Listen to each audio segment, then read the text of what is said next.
ছোট ছোট সোনামণিরা, তোমাদের আজকে আমি ছন্দ ক ও শিখাবো।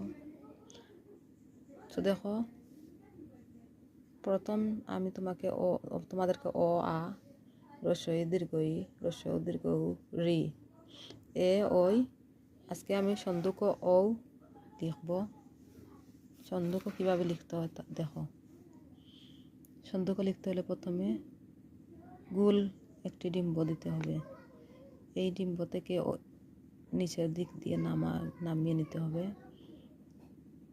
এখান থেকে আটকে দিব, তারপরে আবার এটা হয়ে গেছে ছন্দ ক। ছন্দ কর মতো আবার আরেকটি আমি ছন্দ ক লিখব। প্রথমে ডিম্ব দিব, তারপর নিচের দিক দিয়ে নামাবো, এখানে আটকে দিব, তারপরে আবার এখান থেকে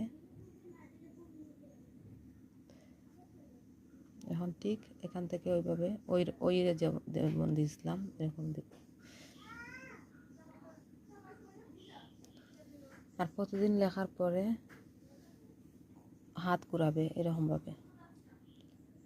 যদি হাত ঘুরাও তাহলে অবশ্যই লেখা তাড়াতাড়ি শিখে ফেলবে।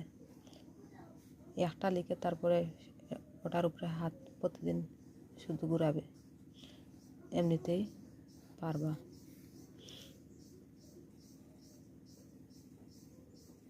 এভাবে হাত ঘুরালে প্রতিদিন নিশ্চয়ই লেখা শিখে যাবা। বাংলা বর্ণের মধ্যে স্বরবর্ণ 11টি। এই 11টি স্বরবর্ণের মধ্যে আমি তোমাদের সবগুলো শিখেছি। অ আ রস্বই দীর্ঘই রস্বই দীর্ঘ রি এ ওই ছন্দ ক ও। আমার ভিডিওটা ভালো লাগলে অবশ্যই লাইক কমেন্ট শেয়ার করবে।